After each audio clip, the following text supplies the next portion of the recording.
ಕಥಾವೈಭವ ನಿಮ್ಮೊಂದಿಗೆ ಆಶ್ರಯ್. ಇಂದಿನ ಈ ಕಥೆಯನ್ನು ಕನ್ನಡ ಪುಸ್ತಕದಲ್ಲಿ ಓದಿದ ನೆನಪು ನಿಮಗಾಗಿ. ಕಥೆಯ ಹೆಸರು ಸುಂದರ ಸ್ವಪ್ನ. ಒಂದಾನೊಂದು ಕಾಲದಲ್ಲಿ ರಾಮ್ಲಾಲ್ ಮಾರ್ವಾಡಿಯೊಬ್ಬರು ಒಂದು ಊರಿಗೆ ಹೋಗ್ತಾ ಇದ್ರು. ದಾರಿಯಲ್ಲಿ ಅವರಿಗೊಬ್ಬ ಹಳೆಯ ಗೆಳೆಯರಾದ ಶಂಕರ ಶೆಟ್ಟಿ ಸಿಕ್ಕಿದ್ರು. ಓ, ನನ್ನ ಹಳೆಯ ಗೆಳೆಯ ಇವರೊಟ್ಟಿಗೆ ಪ್ರಯಾಣ ಬೆಳೆಸಿದರೆ ಉತ್ತಮವೆಂದು ರಾಮ್ಲಾಲ್ ಮಾರ್ವಾಡಿಯವರು ಯೋಚಿಸಿದರು. ಆದ್ದರಿಂದ ಅವರು ಅವನೊಡನೆ, ಶಂಕರ ಶೆಟ್ರೆ, ತಾವು ಎಲ್ಲಿಗೆ ಹೊರಟಿರಿ ಎಂದು ಕೇಳಿದರು. ನಾನು ರಾಮಪುರಕ್ಕೆ ಹೊರಟಿದ್ದೇನೆ, ನೀವು ಎಂದರು ಶಂಕರ ಶೆಟ್ರು. ನಾನು ಅದರ ಮುಂದಿನೂರು ಮೋಹನಪುರಕ್ಕೆ ಹೋಗುವವನು, ಇಬ್ಬರೂ ಒಟ್ಟಿಗೆ ಹೋಗೋಣ ಎಂದರು. ಅವರಿಬ್ಬರೂ ಹೊರಟುತ್ತಾ ಸಾಗಿದರು. ಹೋಗುತ್ತಾ ಹೋಗುತ್ತಾ ಸಂಜೆಯಾಯಿತು. ಅವರಿಬ್ಬರೂ ದಾರಿಯಲ್ಲಿ ಸಿಕ್ಕಿದ ಒಂದು ಊರಿನಲ್ಲಿ ಉಳಿದುಕೊಂಡರು. ಆಗ ಇಬ್ಬರಿಗೂ ಊಟದ ನೆನಪಾಯಿತು. ರಾಮ್ಲಾಲರು ಶೆಟ್ಟರ ಕೈಯಲ್ಲಿ 100 ರೂಪಾಯಿಗಳನ್ನು ಇಟ್ಟು ಅಂಗಡಿಗೆ ಹೋಗಿ ಹಿಟ್ಟು, ತುಪ್ಪ, ಮಸಾಲೆ, ಕಟ್ಟಿಗೆ ಎಲ್ಲವನ್ನೂ ತನ್ನಿ ಎಂದು ಹೇಳಿ ಕಳಿಸಿದರು.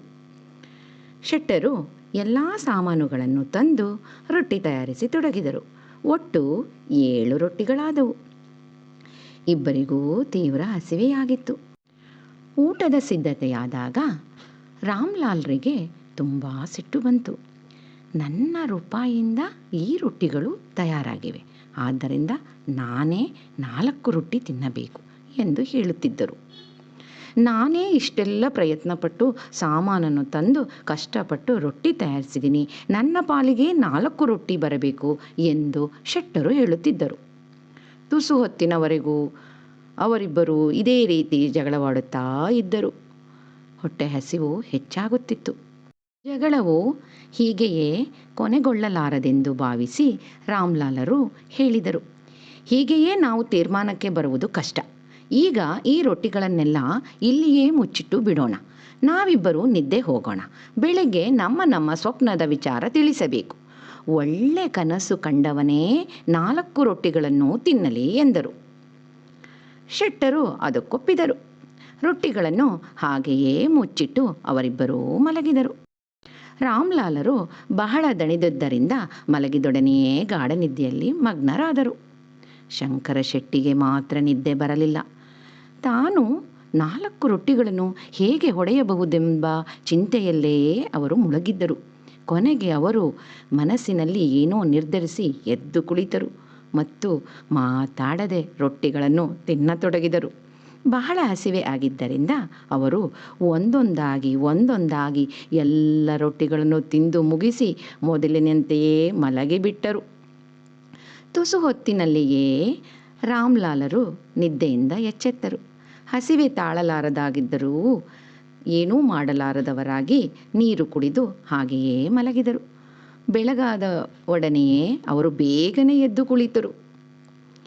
ಈ ಶಂಕರ ಶೆಟ್ಟಿಯು ಶತಮೂರ್ಖ. ನನ್ನಷ್ಟು ಒಳ್ಳೆಯ ಸ್ವಪ್ನ ಖಂಡಿತ ಹೇಳಲಾರ. ನಾನು ಮಾತ್ರ ಅದ್ಭುತ ಸ್ವಪ್ನ ತಿಳಿಸಿ 4 ರೊಟ್ಟಿಗಳನ್ನು ಪಡೆಯುತ್ತೇನೆ ಎಂದು ಯೋಚಿಸಿ ಅವರು ಶಂಕರ ಶೆಟ್ಟಿಯ ಕೈ ಹಿಡಿದು ಎಬ್ಬಿಸಿದರು. ಕಣ್ಣುಜ್ಜುತ್ತಾ ಅವರು ಎದ್ದಾಗ ರಾಮ್ಲಾಲರು, ಏನಪ್ಪ, ಎಂಥ ಸ್ವಪ್ನ ಕಂಡೆ ಎಂದು ಕೇಳಿದರು. ಮೊದಲು ನಿಮ್ಮ ಸ್ವಪ್ನ ಹೇಳಿ ಎಂದು ಶೆಟ್ಟರು ಉತ್ತರಿಸಿದರು. ಆಗಲಿ, ನಾನೇ ಮೊದಲು ಹೇಳುತ್ತೇನೆ. ಇಂತಹ ಸ್ವಪ್ನವನ್ನು ನೀನೇಕೆ, ನಿನ್ನ ಪೂರ್ವಜರೂ ಕಂಡಿರಲಾರರು. ಕೇಳು. ನಾನು ಸ್ವಪ್ನದಲ್ಲಿ ಇಂದ್ರನ 4 ದೂತರು ಬಂದುದನ್ನು ಕಂಡೆ.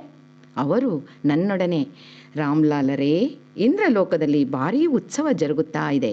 ಇಂದ್ರನು ಅದಕ್ಕಾಗಿ ನಿಮ್ಮನ್ನು ಕರೆತರಲು ನಮ್ಮನ್ನು ಕಳಿಸಿದ್ದಾರೆ ಎಂದು ತಿಳಿಸಿದರು.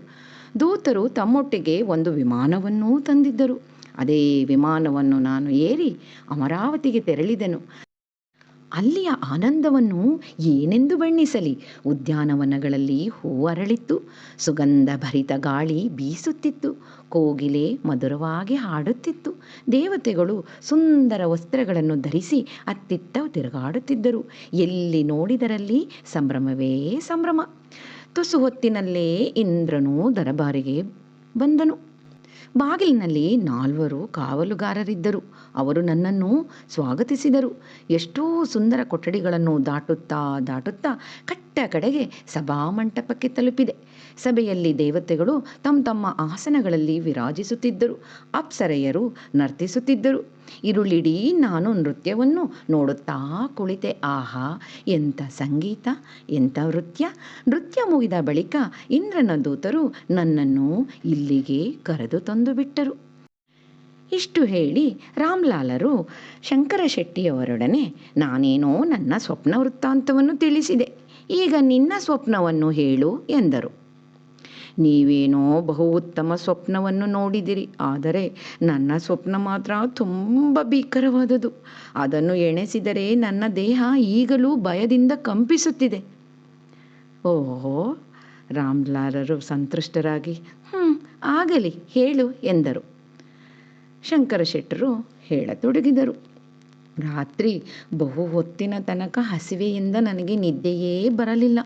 ಕಟ್ಟ ಕಡೆಗೆ ಕಣ್ಣು ಮುಚ್ಚಿದಾಗ 4 ಯಮದೂತರು ನಿಂತದ್ದನ್ನು ಕಂಡೆ. ಅವರ ಮುಖ ಉಗ್ರವಾಗಿತ್ತು.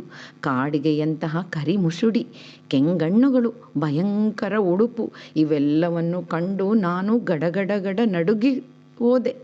ನನ್ನ ಬಳಿ ಬಂದು ಅವರು ನನ್ನನ್ನು ಹೊಡೆದೆಬ್ಬಿಸಿದರು ಮತ್ತು ಜೋರಾಗಿ, ಇಲ್ಲಿ ಯಾರ ಆಹಾರವನ್ನಿಟ್ಟಿದ್ದೀರಿ ಎಂದು ಕೇಳಿದರು. ನಾನು, ಸ್ವಾಮಿ, ನನ್ನ ಗೆಳೆಯರ ಹಾಗೂ ನನ್ನ ಆಹಾರ ಇಲ್ಲಿದೆ ಎಂದು ಹೇಳಿದೆ. ಇದನ್ನು ಈಗಲೇ ತಿಂದು ಮುಗಿಸು ಎಂದು ಹೇಳಿದರು. ನಾನು ಕೈ ಮುಗಿದು, ಸ್ವಾಮಿ, ಇದರ ಅರ್ಧಾಂಶ ನನ್ನ ಗೆಳೆಯನಿಗೆ ಸೇರಿದುದು. ಅವನಿಗೆ ತಿಳಿಸದೆ ಎಲ್ಲವನ್ನೂ ನಾನೊಬ್ಬನೇ ಹೇಗೆ ತಿನ್ನಲಿ ಎಂದು ವಿನಂತಿಸಿಕೊಂಡೆ.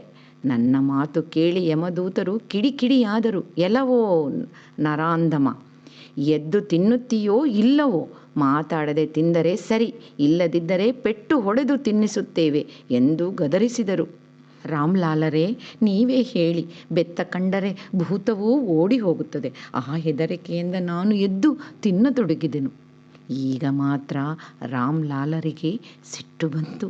ಮೂರ್ಖ, ನನ್ನನ್ನೇಕೆ ಎಬ್ಬಿಸಲಿಲ್ಲ ಎಂದು ಪ್ರಶ್ನಿಸಿದರು. ಶೆಟ್ಟರು ಬಹು ನಮ್ರತೆಯಿಂದ, ನಾನು ನಿಮ್ಮನ್ನು ಎಷ್ಟೋ ಬಾರಿ ಕರೆದೆ, ಆದರೆ ನೀವು ಇಂದ್ರನ ಸಭೆಯಲ್ಲಿ ನೃತ್ಯ ನೋಡುವುದರಲ್ಲೇ ಮಗ್ನರಾಗಿರುವಾಗ ನನ್ನ ಕರೆಯಾದರೂ ಹೇಗೆ ಕೇಳಿಸಿತು? ಎಲ್ಲ ರೊಟ್ಟಿಗಳನ್ನು ತಿಂದು ಮುಗಿಸಿದ ಮೇಲೆ ಆ ದುಷ್ಟರು ನನ್ನನ್ನು ಬಿಟ್ಟು ಹೋದರು. ರೊಟ್ಟಿಗಳನ್ನು ತಿಂದು ನಾನು ಮಲಗಿದಾಗಲೇ ನೀವು ಎಚ್ಚರಗೊಳಿಸಿದಿರಿ ಎಂದು ಉತ್ತರವಿತ್ತನು. ಸ್ವಪ್ನ ವೃತ್ತ ಅಂತ ಹೇಳುತ್ತಿದ್ದೀಯಾ ಅಥವಾ ನಿಜಕ್ಕೂ ಹಾಗೆಯೇ ಮಾಡಿದೆಯಾ ಎಂದು ರಾಮ್ಲಾಲರು ಕೇಳಿದರು. ಬೇಕಿದ್ದರೆ ಪಾತ್ರೆಗಳನ್ನು ತೆಗೆದು ನೋಡಿ ಎಂದು ನಮ್ರತೆಯಿಂದ ಶಂಕರ ಶೆಟ್ಟರು ಹೇಳಿದರು. ರಾಮ್ಲಾಲರು ಹೋಗಿ ನೋಡಿದಾಗ ಒಂದೂ ರೊಟ್ಟಿಯೂ ಉಳಿದಿರಲಿಲ್ಲ. ಈ ಶಂಕರ ಶೆಟ್ಟಿ ತನಗಿಂತಲೂ ಬಹುಜಾಣ ಎಂದರು ಅವರು. ನಂತರ ಹಸಿದ ಹೊಟ್ಟೆಗೆ ತಣ್ಣೀರೇ ಗತಿ ಎಂದು ನೀರು ಕುಡಿದು ಇಬ್ಬರೂ ಗೆಳೆಯರು ಪಯಣ ಮುಂದುವರೆಸಿದರು. ಹಸಿವೆಯಾದಾಗ ಆಹಾರವನ್ನು ಹಂಚಿ ತಿನ್ನಬೇಕು. ಅದು ಬಿಟ್ಟು ಕನಸಿನ ಹಿಂದೆ ಹೋದರೆ ಹೀಗೆಯೇ ಆಗುವುದು. ಕತೆ ಚೆನ್ನಾಗಿದೆ ಅಲ್ವಾ? ಕೇಳೋಣ, ಹೇಳೋಣ, ಎಲ್ಲರೊಂದಿಗೂ ಹಂಚಿಕೊಳ್ಳೋಣ. ಮತ್ತೊಮ್ಮೆ ಕಥಾ ಸಂಭ್ರಮದೊಂದಿಗೆ, ಕಥಾ ವೈಭವದೊಂದಿಗೆ. ಶ್ರೀ